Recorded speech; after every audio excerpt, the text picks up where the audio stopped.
Well, now this Fox News Alert as we await a news conference with Iran's President Hassan Rouhani. Several families are gathering in New York to pressure the Iranian government, including our next guest, after his wife, a charity worker, was reportedly sentenced to 5 years in prison in Iran. This on a spying charge after a secret trial. Her name is Nazanin, and she's a dual British-Iranian citizen. She was arrested at Tehran airport in April while trying to fly home from visiting her parents with her 2-year-old daughter. Police later confiscated that child's passport, and the child is still inside the country with the grandparents. Joining me now, Richard Ratcliffe, Nazanin's husband. Thank you for joining us. Thank you, Jennifer, for having me. We're looking forward to learning a little bit more about Nazanin. How did you two meet? Yeah, so we met when she came over to study in the UK. She came over to do her masters, and we met early on through a mutual friend. Went for a coffee, or for another coffee, and just really clicked. Was it love at first sight? It's like coming home, I think. You know, that kind of, you know, when you just feel at ease with someone. Absolutely. Yeah, and that was lovely. So did you ever travel to Iran with Nazanin in the past? Yes. So obviously I went to present my credentials as a potential son-in-law, which was quite a stressful visit, and then went a second time to have a wedding there. And then the third visit was a bit more relaxed, and we went last year for her sister's wedding. So she's traveled back and forth between the two countries she's been quite back a fair bit. Many more times. So she's been back probably twice a year since Gabriella was born, our daughter, just to sort of show off her baby and you know, to her mum and her grandparents and so on. As a mom, I can understand that. You want the whole family to meet your child. Walk us through exactly what happened to her during this last trip. So this last trip, so she went and it was Easter, which is also Iranian New Year, and at the end of it, on the way back, she was checking in at the airport and got stopped and was told there was a passport problem, and taken off into a small room, and she was obviously with Gabriella, and all the documents were taken, so that her passport, Gabriella's passport, all their phones, and she was told to give Gabriella back to her mother, who was there to see her off. Has anything like that ever happened before? Not that I'm aware of. I mean, certainly not to us, and there have been no problems ever on, because in Iran sometimes people get taken for questioning, but no, that's never happened to us. She's not political, so there's no reason. And on the fact that you say she's not political, we're describing her as a charity worker. What sort of work has she done in the past? What is she doing? So she's a project manager for an organisation called Thomson Reuters Foundation, which is the charity connected to Reuters, the news organisation. So what they do is sort of journalism training, and she doesn't do the training. She'd be the sort of the manager of the project. It will be a mixture of training kids to become journalists, and they'll also do working with sort of public bodies and improving their reach with journalists. Iran is notoriously tight when it comes to the press, and any sort of free press operating within the country. Was she doing any charity work inside Iran? She wasn't doing anything there, wasn't trying to do anything there.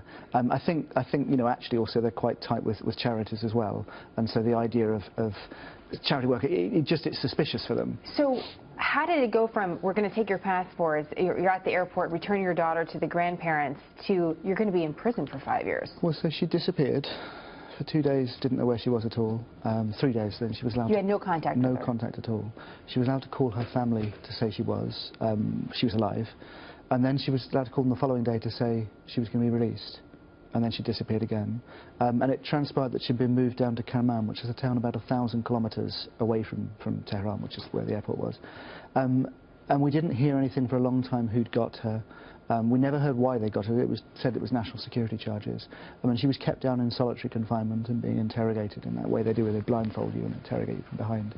And it was only after I went public to campaign that she was able to have a family visit. So after 38 days, she had her first family visit. And what have you heard from her? Well, so in that visit, she was very, very weak, so she couldn't stand up, and she had to have Gabriella lifted onto her lap to be able to play with her. And what came back, because all the phones obviously tapped and listened to, was just that she was okay and it was all fine. It was only later on that she was allowed to call me. She's been allowed to call me 3 times in 6 months.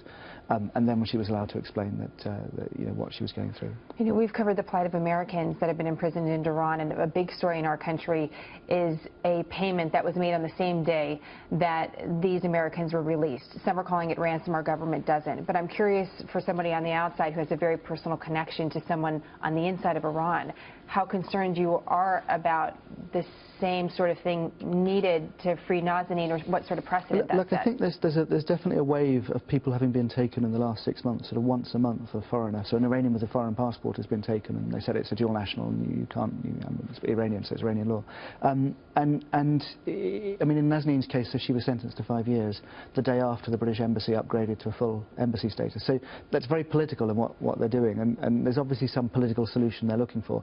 What that is, I don't know. At different times, messages have come to the family to say, if the British government reaches an agreement, then we'll let her go. But and does that agreement mean money? I have no idea what that means. Like, I genuinely no idea what that means. What are you doing to try to get her out?